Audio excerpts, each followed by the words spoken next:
Hey everyone, my name's Cyrus, and today I'm going to be showing you a little bit about a game called Seed.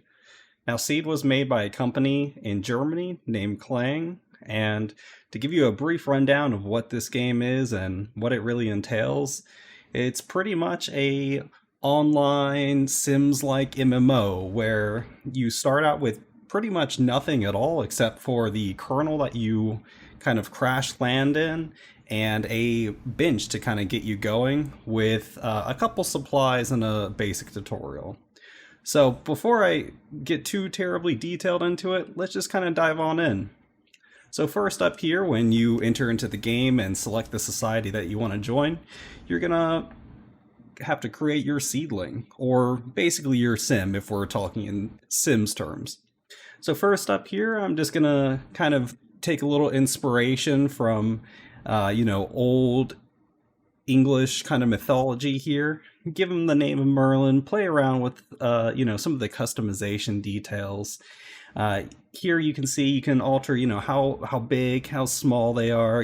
Just simple kind of weight factors, their height, their skin color. The typical things that you will see in this kind of game. Next up here, though, we're going to go into hair, and you can see that there's quite a lot of different hair options, which we love to see customization options here.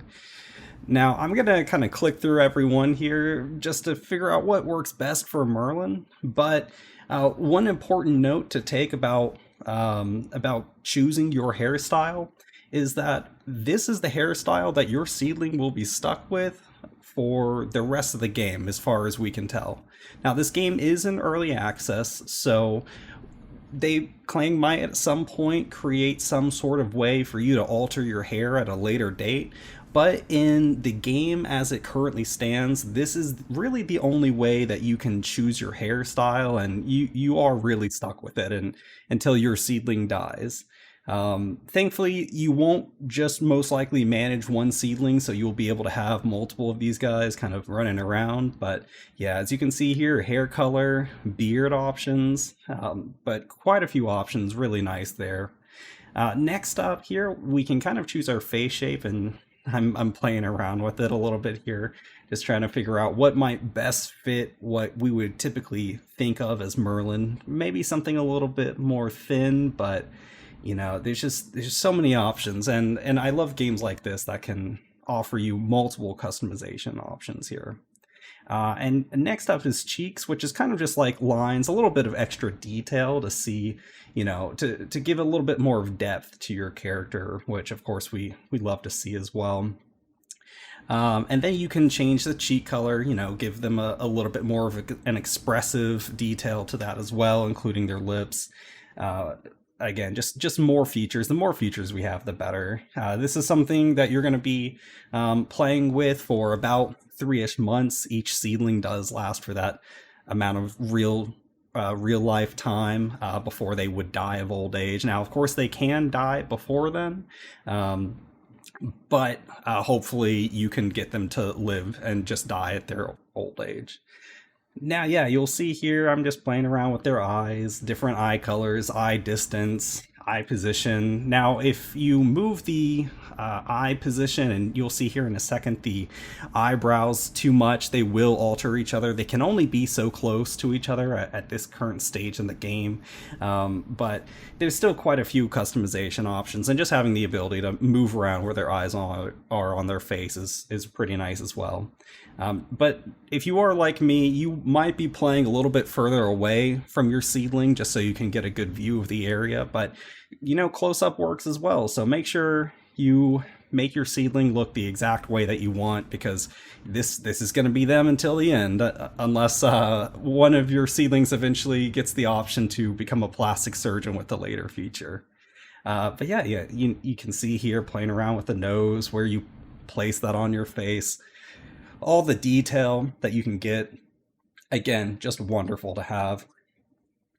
Next up here, we get quite a few clothes options here. It's mainly 3 to 4 different shirt designs with a whole myriad of colors. Same goes for the pants. There's some long baggy pants, some kind of tighter pants, some shorts. Now, you will be able to change your clothes as the game progresses, but you will most likely, depending on how far along the society that you're joining has really developed, this is probably the clothes that you'll be kind of stuck with for at least a couple of real life days until either you create clothes yourself or someone else in your society unlocks the ability for you all to trade with other societies or for you to be able to purchase clothing for yourself.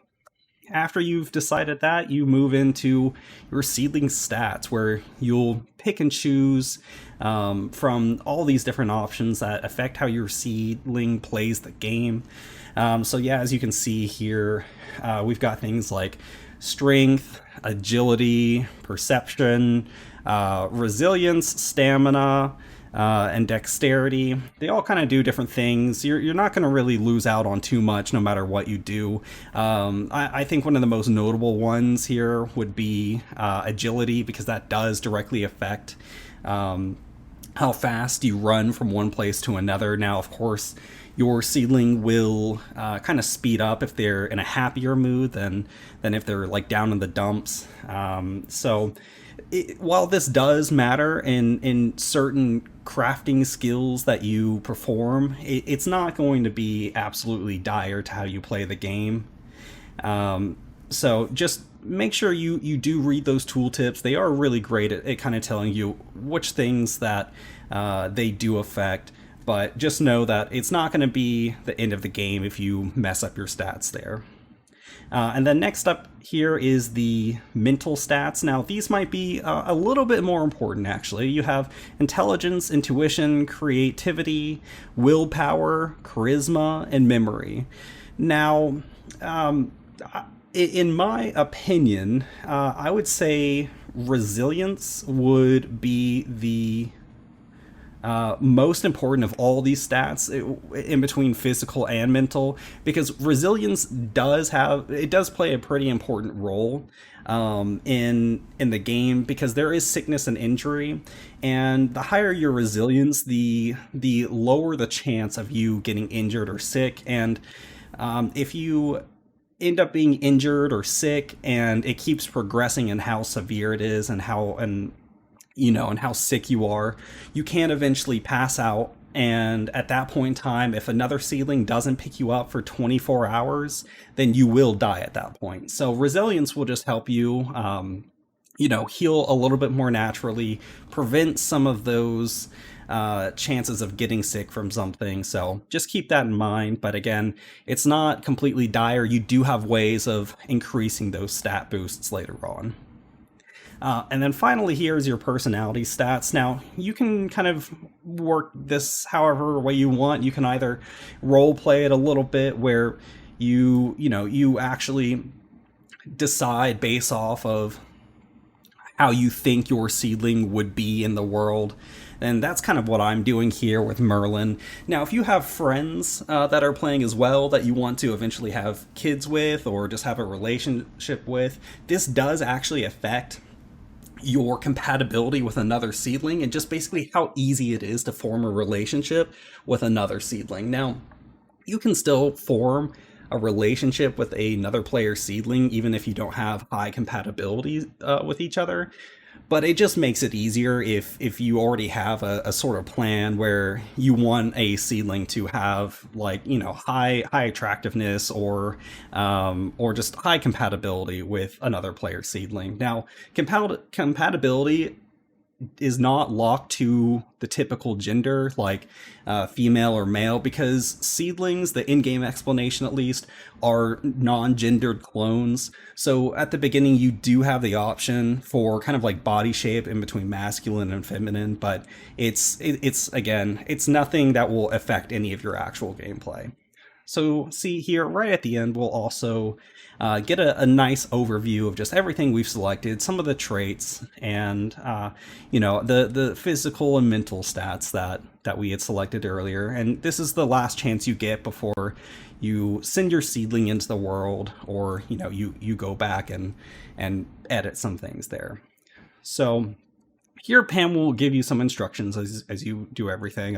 She's a little bit loud for me, so we silenced her here. But as soon as you click start a new life, you'll see that, your seedling's there right in your society.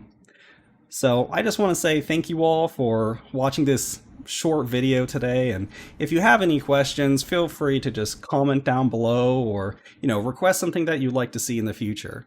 But anyways, thank you all, and make sure to subscribe down below.